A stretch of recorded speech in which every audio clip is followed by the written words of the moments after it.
my gosh, I'm so excited that you all are here. Thank you so much for coming to Stay Dumb, the podcast live, because the guest I'm bringing on, it's my first guest on the podcast, as well as the YouTube channel, which you can find on Stay Dumb. And make sure you are listening to the podcast Stay Dumb on Apple, Google, Spotify, Podbean, and wherever else you can find podcasts. But I want to welcome my first guest to this platform. His name is Kevin Jones. Kevin is a visionary, and for more than 25 years, he has been an avid collector of Black art and memorabilia. Born right here in Saginaw, he has lived on the East Coast for a majority of his life, but returned home in 2020 during the pandemic, and that is when he launched Blactiquing, which continues his passion for showcasing Black art and history and experiences. Today, I am sitting down with him to learn more about his journey and his plans for showcasing Black experiences. So please give him a warm welcome, y'all. Thank you, thank you, thank you. Yes, thank you. Ooh. That's okay, man. How's your leg? My leg is great. It's my ankle. That's your ankle. It's my ankle. But there's no regrets. You know, when I look at my ankle, it's a reminder that I'm not afraid of falling. I'm not afraid of taking risks. But also, at 46, I might need to start doing some things a little different. So, but I have no regrets of trying to figure out how to roller skate at the age of 46 and results in a broken ankle. Oh my gosh, I cannot roller skate. I tried it like last year for my daughter's birthday. It did not work out well. I said, go get the little thing so we can go together. So yeah, I completely get it, but I'm happy that you were still able to come, especially on short notice. Oh no, thank you. Thank you so much. It means a lot. But I do have to share a quick story because I met you last year at the Black Hand Side exhibit at the Saginaw Art Museum, and I kept saying to myself, like, who is this guy? Like, you looked so flashy. You were wearing like this black and white jacket, and you had like this gold chain, and I'm like, his skin is popping. Like, who is he? Like, I need to know that guy, you know? And so I'm so happy because now you're here. Well, thank you. Thank you. So thank you. And I said the same about you. I'm like, wait, our last name Jones? What if we related?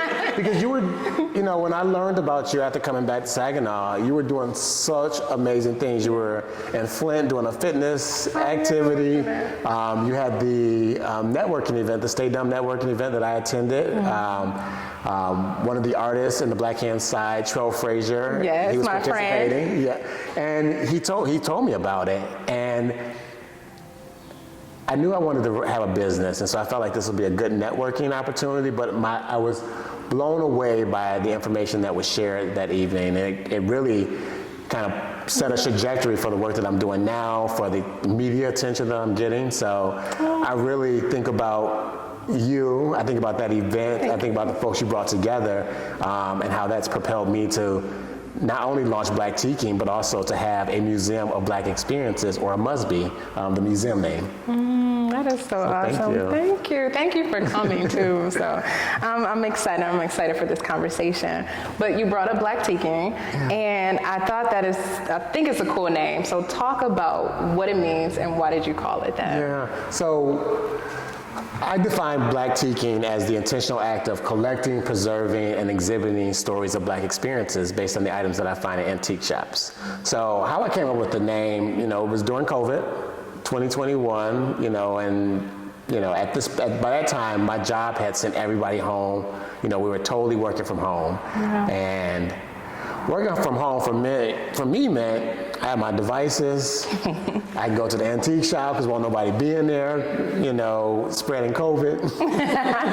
But I could go out. I could be out and about. And so I wanted to try to find a way to explain to people what it is that I do, because, you know, I tell my friends, oh, you know, Ken, what you doing? I'm going to the antique shop, and they're like, oh, hey, old man, like, what for real? Like, what are you doing? I'm going to the antique shop. So that didn't kind of have the kind of flair that I wanted. So I was thinking. I said, I'm Black. I like going antiquing, Blactiquing. And so kind of came up with the name then. That's cool. I like that. And I mean, you are 46. I am 46. I'm happy to be. I didn't think, look, I grew up in a time where I didn't know if I was going to live past 18, you know, especially when my family moved to Detroit. You know, we So I speak proudly about my age, you know. If I could pull out some more of these gray hairs to make them stand out, make them more popping, I probably would. If I had my hairline, you know, grow my hair out, you know. But I'm happy to be. I'd say that because I used to work at a museum, a history museum, and I never saw young black men coming there to do that. So it's just fascinating that you are actually in antique shops picking up these items. I found that very fascinating. But, you know, as kids, I think, as young men, they collect baseball cards. Why did you start collecting items that's racially motivated? Yeah. So the reality is I come from a family of collectors. My grandmother lived with us in Carrollton, Michigan, and she, you know, carried many of the items that her family acquired from their days in Tuscaloosa, Alabama, to when, you know, she lived on the East Coast and was a domestic or, you know, taking care of white people and their families. And they would often gift her some of these racist items that she maintained and kept. And would talk to us about them. You know, I remember she would often share Little Black Sambo on the record and would encourage me and my twin brother just to be proud of who we are. My grandmother was darker than I am, but had the most beautiful, she had the most beautiful, rich skin. And so people always say, why are you always out in the sun? I'm trying to achieve what my grandmother had with that dark melanin skin. But anyhow, she was beautiful. She is beautiful.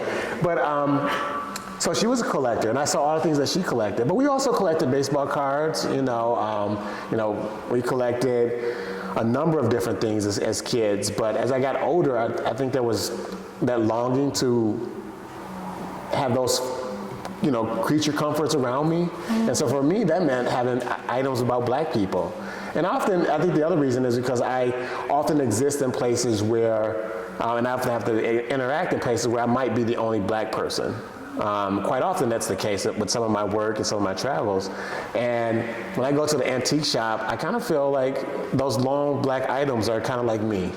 They're there, they're by themselves, but they shouldn't be. And so I try to go, I try to rescue them, I try to reclaim them for art and history purposes, but also to have my space, my workspace, my living space look like the spaces where I grew up. Oh, I like that. It's like I always say, like, I want people to feel seen and be heard, and it sounds like that's kind of what you do by collecting these items. It is, you know, my mother, she was a doll collector, but growing up she only had one black doll. So when I go to antique shops and I see, you know, black dolls there by themselves, I wonder, like, when's the last time this doll has received a hug or received attention? And I kind of have a longing for that doll. And the other thing is, when I was at Carrollton, I actually got held back in kindergarten at Carrollton because they said I wasn't emotionally ready to move forward. And that was because I played with dolls. I played in the kitchen. You know, I did the things that I enjoyed doing, but because I guess that wasn't what little kids and little boys were supposed to do, you know, I was told I needed to repeat it. So. Wow, so has that affected you at any point? You know, I think that always gave me no, I won't say always, but for a long time, there were questions about, do I know what I'm supposed to know? Am I at the right place developmentally? Now, the other thing is I have a twin brother, identical twin brother, who always reminds me that he's 12 minutes older than me. And so to have, you know, your brother go on and advance, you know, you do question those things. But I think the other piece of it, when you think about all the other things that we as black people and black males go through within the education system,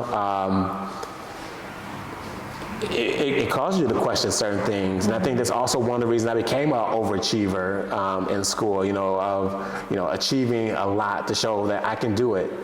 And you say, does it affect anything? Yeah, you know, I broke my leg or my ankle when I was out by myself trying to skate, because I'm always going to prove that I can do what people think I can't do, or what I tell myself I can't do.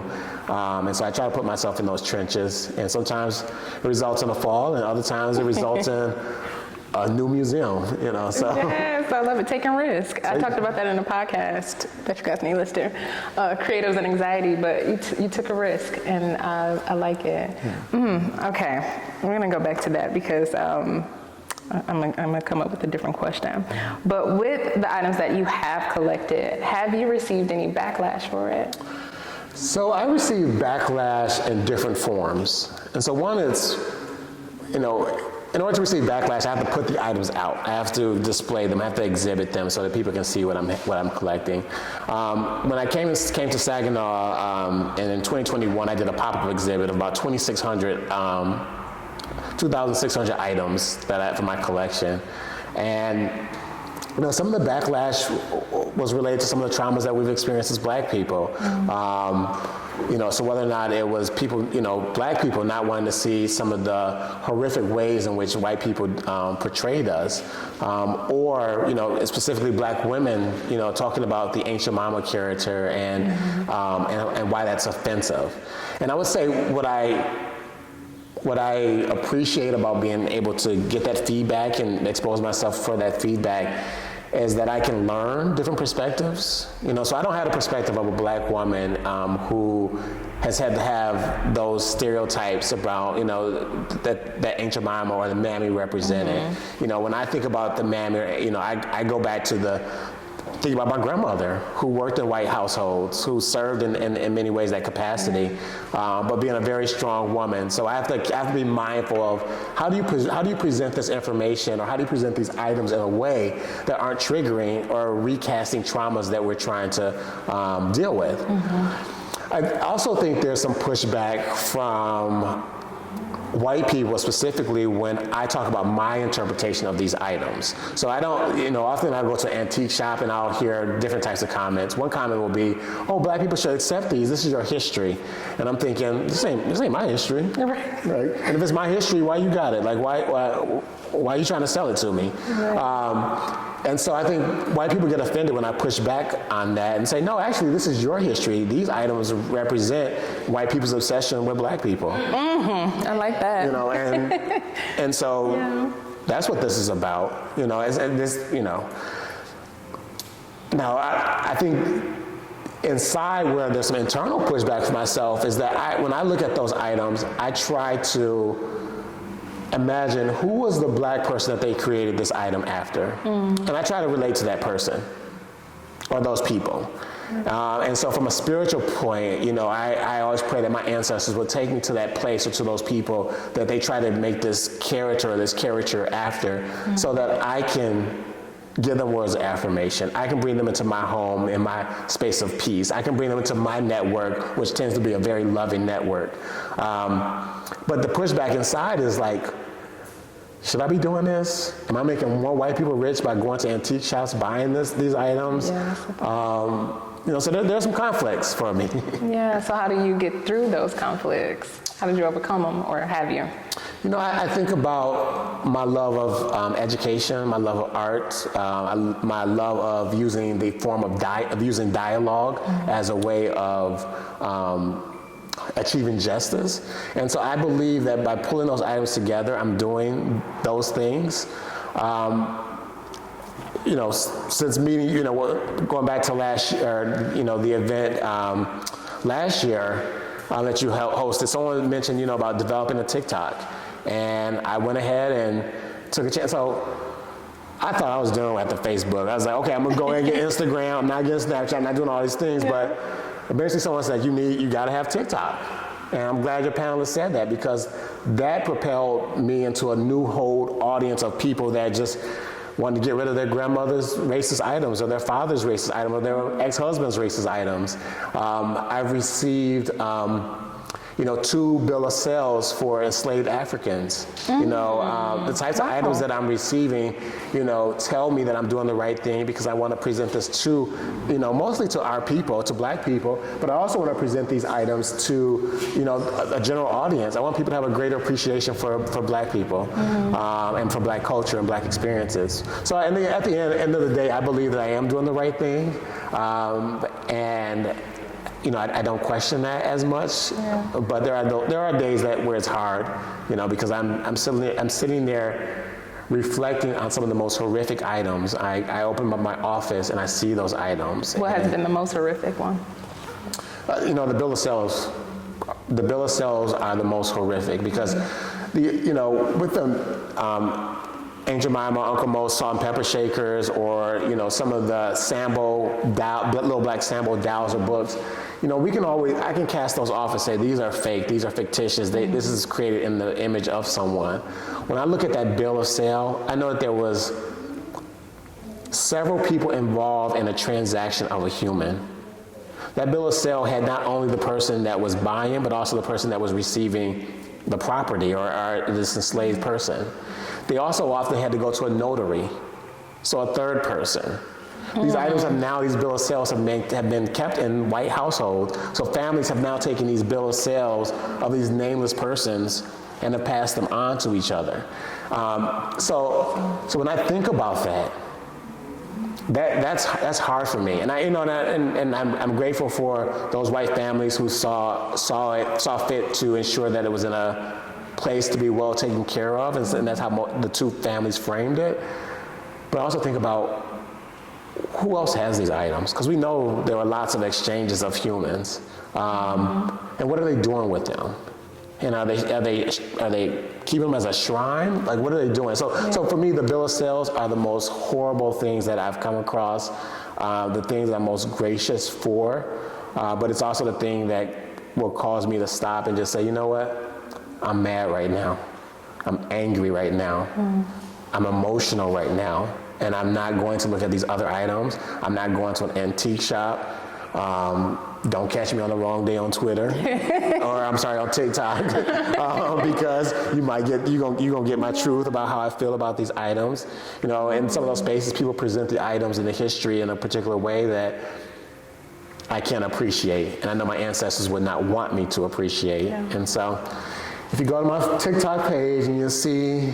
Tell me your TikTok page. So Blactiquing, at Blactiquing, BLACTIQUING, Blactiquing, where you can find me on social media under that handle.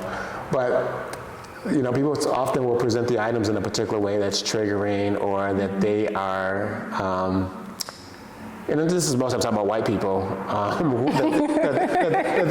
that they are the officials on these items, and I do believe that they know a lot about them, but sometimes the history and the angle in which they position them is just wrong, and it's done in a way that positions them at the center, and so I'm enjoying this journey.